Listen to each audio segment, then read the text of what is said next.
Halo, selamat datang kembali di channel Vibe Positif Aja. Trader ajaib di sini. Hari ini kita akan membahas sesuatu yang kelihatannya sederhana, tapi dampaknya bisa luar biasa untuk masa depan finansial kamu, yaitu strategi Dollar Cost Averaging atau DCA di emas dan Bitcoin. Pernah nggak kamu berpikir, seandainya kamu rajin menabung setiap bulan, misalnya $100 saja, baik itu di emas atau di Bitcoin, selama 5 tahun berturut-turut, hasilnya kira-kira bisa jadi berapa ya? Nah, di video kali ini, kita akan bongkar tuntas logikanya, melakukan simulasi, dan melihat perbandingannya. Jadi, pastikan kamu nonton sampai habis ya, karena ini bisa mengubah cara pandangmu tentang investasi. Sekarang, mari kita mulai dari dasar.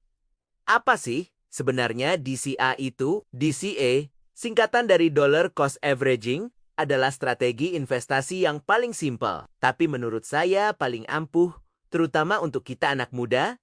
Caranya bagaimana? Sangat mudah. Kita tidak perlu pusing-pusing menebak harga pasar mau naik atau turun. Cukup beli aset secara rutin, misalnya setiap bulan dengan jumlah uang yang sama, katakanlah $100 per bulan. Tujuan utamanya bukan untuk mencari timing pembelian terbaik, yang mana itu hampir mustahil dilakukan secara konsisten, melainkan untuk membeli pada waktu yang konsisten. Dengan cara ini, meskipun harga aset tersebut naik turun atau volatil, harga rata-rata pembelianmu akan menjadi lebih stabil dan landai. Keuntungan terbesarnya, kamu jadi nggak stres dan nggak panik melihat fluktuasi harga jangka pendek. Pikiran tenang, investasi jalan terus. Itulah kekuatan DCA. Oke, sekarang kita bandingkan dua aset legendaris yang sering jadi pilihan. Emas dengan kode 22 dan Bitcoin atau BTC USD. Emas itu ibarat benteng pertahanan keuangan. Dia dikenal sebagai pelindung nilai, tahan terhadap gerusan inflasi, dan harganya cenderung lebih stabil. Jadi, emas ini sangat cocok buat kamu yang menyukai keamanan dan tidak ingin mengambil risiko terlalu tinggi. Di sisi lain, ada Bitcoin. Bitcoin ini seperti roket, berisiko tinggi, tapi potensi pertumbuhannya juga luar biasa besar. Nah, bayangkan jika kamu menerapkan DC, menyisihkan $100 setiap bulan selama 5 tahun untuk berinvestasi di salah satu dari keduanya. Itu artinya, dalam 5 tahun, total modal yang kamu keluarkan adalah $6.000. Sekarang, kita akan tambahkan satu elemen penting yang membuat investasi jadi ajaib, yaitu compounding interest atau bunga berbunga, di mana keuntungan investasimu akan menghasilkan keuntungan lagi. Mari kita masuk ke bagian simulasi. Anggap saja, untuk mempermudah pemahaman, baik emas maupun Bitcoin bisa memberikan pertumbuhan rata-rata sebesar 20% per tahun. Mungkin ada yang bertanya, bagaimana cara menghitungnya? Biasanya kita menggunakan rumus compounding yang sedikit rumit.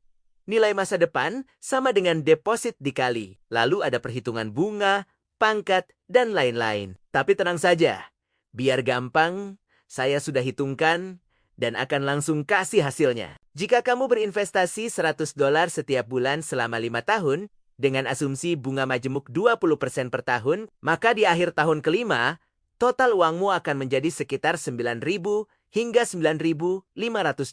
Artinya, modal awalmu yang hanya $6.000 bisa tumbuh menjadi hampir 2 kali lipat. Ini bukan sulap.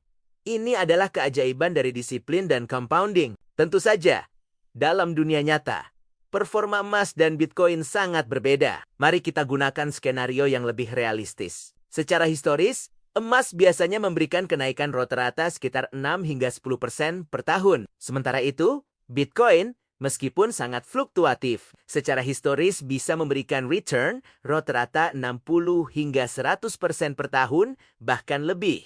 Nah, jika kita masukkan angka ini ke dalam simulasi kita, dengan modal $100 per bulan selama 5 tahun. Jika kamu berinvestasi di emas dengan asumsi return 8% per tahun, hasil akhir investasimu adalah sekitar $7.350.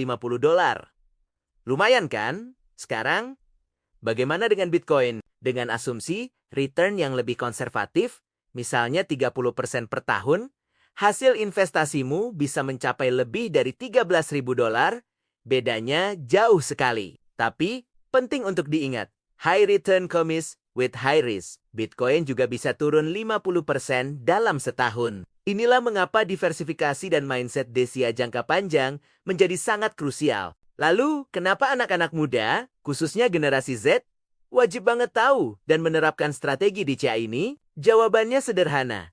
Karena generasi kita punya aset yang paling berharga, yaitu waktu. Jika kamu mulai DCA di usia 20-an, bahkan dengan nominal yang kecil sekalipun, efek compounding atau bunga berbunganya akan menjadi sangat dahsyat saat kamu mencapai usia 30-an atau 40-an nanti. Ingat prinsipnya.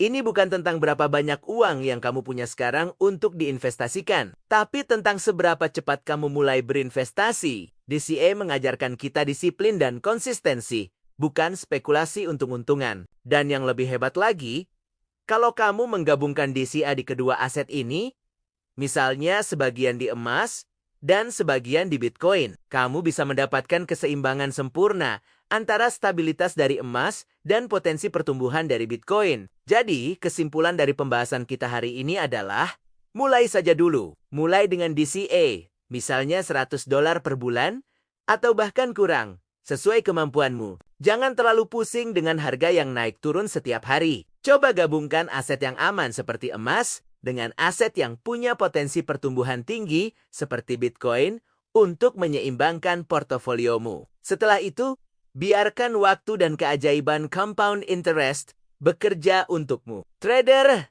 ajaib, pamit dulu. Jangan lupa untuk klik like, subscribe, dan bagikan video ini agar semakin banyak anak muda yang sadar akan pentingnya berinvestasi sejak dini. Ingat ya, di channel ini kita belajar satu hal yang paling penting.